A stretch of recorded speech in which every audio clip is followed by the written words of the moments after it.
രണ്ടാമത് ഉള്ളൊരു പ്രധാന കാര്യം, ഈ നമ്മളിങ്ങനെ എപ്പോഴും ഒറ്റക്കെട്ടായി എന്ന് പറയണ്ട. കാരണം അത് കേൾക്കുമ്പോൾ ആൾക്കാർക്കൊരു സംശയം, ഒറ്റക്കെട്ടായി. അങ്ങനെ വേണ്ട, നമ്മളത് പ്രവൃത്തിയിൽ കാണിച്ചു കൊടുക്കാം. എല്ലാവരും ഒറ്റക്കെട്ടായി നിന്ന് പ്രവൃത്തിയിൽ കാണിച്ചു കൊടുക്കും. അല്ലാതെ എപ്പോഴും ഇങ്ങനെ പറഞ്ഞുകൊണ്ടിരിക്കേണ്ടതാണ് ഞാൻ. പിന്നെ ഞാൻ പറഞ്ഞ പുതിയ വർക്കിംഗ് പ്രസിഡന്റുമാർ 3 പേരും നല്ല മിടുക്കന്മാരാണ്. പ്രത്യേകിച്ച് വിഷ്ണുനാഥ് തെലങ്കാന തെരഞ്ഞെടുപ്പിൽ ഞാൻ അവിടെ സ്ക്രീനിങ് കമ്മിറ്റി ചെയർമാനായിരുന്നപ്പോൾ വളരെ കാര്യക്ഷമമായിട്ട് ആ സംസ്ഥാനത്ത് വർക്ക് ചെയ്തിട്ടുണ്ട്. അതിലും അധികം കർണാടകത്തിൽ പ്രവർത്തിച്ചിട്ടുണ്ട്. പക്ഷേ കാര്യങ്ങൾ ഞാനൊക്കെ പലപ്പോഴും പല സ്ഥാനാർത്ഥികളെക്കുറിച്ചും അദ്ദേഹത്തിനോടാണ് സ്വകാര്യം ചോദിച്ചത്. ഇങ്ങനെയുള്ള സ്ഥാനാർത്ഥിയെ നിർത്തിയാൽ എങ്ങനെ ഇരിക്കും? അവരെക്കുറിച്ച് A to Z വിവരങ്ങൾ എനിക്ക് നൽകിയത് വിഷ്ണുവാണ്.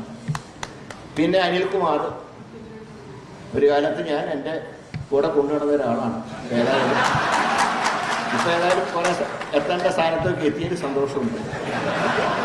പിന്നെ ഷാഫിയുടെ മെച്ചം എന്ന് വടകരയിൽ കാലുകുത്തിയോ അതോടെ ഷാഫിയുടെ ഇത് ഉയർന്നുകൊണ്ടിരിക്കുക. പക്ഷേ ഞാൻ തൃശ്ശൂർക്ക് മാറിയപ്പോൾ എൻ്റെ ഗ്രാഫും പോയി, കൂടെ പ്രതാപൻ്റെ ഗ്രാഫും. പക്ഷെ കൊടിക്കുന്നിനൊന്നും ഒരു നഷ്ടമില്ല കേട്ടോ. MP എന്ന് പറഞ്ഞാൽ അത് നല്ലൊരു പോസ്റ്റ് തന്നെ, ഒരു സംശയമില്ല. അതിൻ്റെ കുറേ മെച്ചങ്ങളൊക്കെ ഉണ്ട്. ഇപ്പം തന്നെ നാളെ പെട്ടെന്ന് ഞങ്ങളൊക്കെ ഡൽഹിക്ക് വിളിച്ചു. ഇപ്പോഴത്തെ ഒരവസ്ഥ, എൻ്റെയൊക്കെ ഒരവസ്ഥ എന്താ പറഞ്ഞാൽ പെൻഷൻ കാശിൽ നിന്ന് എടുത്തിട്ട് വേണം ടിക്കറ്റ് എടുക്കാൻ. സുരേഷിനൊക്കെ എപ്പോൾ വേണമെങ്കിലും പോവാം, സർക്കാരിന് ടിക്കറ്റ് ഉണ്ട്. അതൊരു ഭാഗ്യം തന്നെയാണ്. അതുപോലെ തന്നെ മറ്റ് സിദ്ദീഖ് MLA ആണ്, അവർക്കൊന്നൊരു കുഴപ്പമില്ല. ഇതൊക്കെ നല്ല രീതിയിൽ പ്രവർത്തിക്കാൻ കഴിയണം.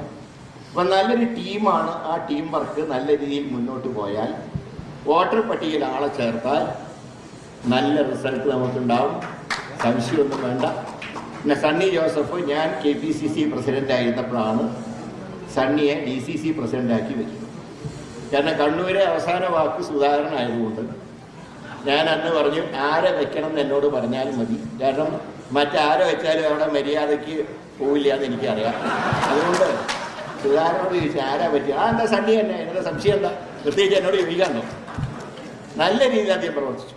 അപ്പോൾ ഈ കെട്ടിടം ഒക്കെ നമ്മളിവിടെ ഇരിക്കുമ്പോൾ ഇതുണ്ടാക്കാനുള്ള ഫണ്ട് സ്വരൂപിക്കുന്നതിൽ ഒരു പങ്ക് വഹിച്ച ആളാണ് ഇന്ന് ഈ മന്ദിരത്തിൻ്റെ അധിപനായിട്ട് ഇവിടെ വന്നത്.